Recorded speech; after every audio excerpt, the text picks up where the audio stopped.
আজকে আমরা দেখব কিভাবে একটা রিপোজিটরিকে প্রাইভেট থেকে পাবলিক করতে পারি এবং পাবলিক থেকে প্রাইভেট করতে পারি। ঠিক আছে, যেমন আমার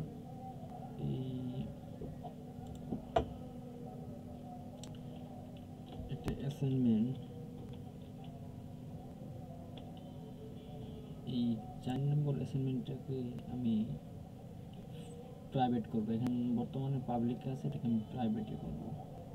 আমি এখানে সেটিংয়ে যাব, সেটিংয়ে যাওয়ার পর সর্বশেষ যে ডেঞ্জার জোন এটা দেখতে পাচ্ছেন, এখানে চেঞ্জ রিপোজিটরি ভিজিবিলিটি এখানে ক্লিক করতে হবে।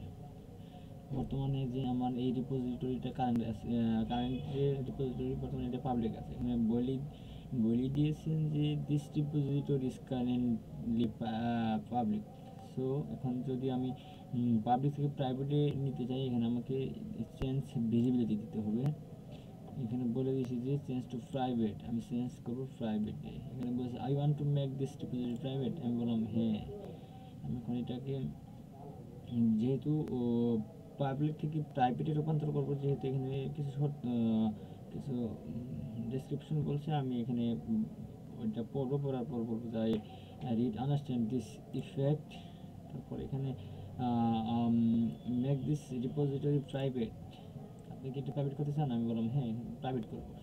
আশা করি এই বর্তমানে এখন যদি আমি এই আমার রিপোজিটরিতে যদি আসি, এখন আমি এটা দেখতে পারবো যে এটা এখন প্রাইভেটে আছে।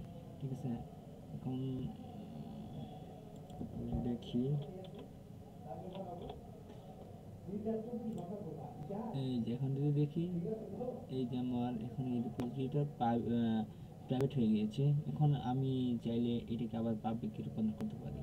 এখানে সেটিংয়ে আসবো, আসার পর সেটিংয়ে আসার পর নিচের দিকে স্ক্রল করে দেখবেন যে এখানে ডেঞ্জার জোন, আবার সেমভাবে চেঞ্জ ভিজিবিলিটি, এখানে change to public, I want to make this public, তারপর have read understand this effect, make this repository public. আমি এটা পাবলিক করে ফেলবো।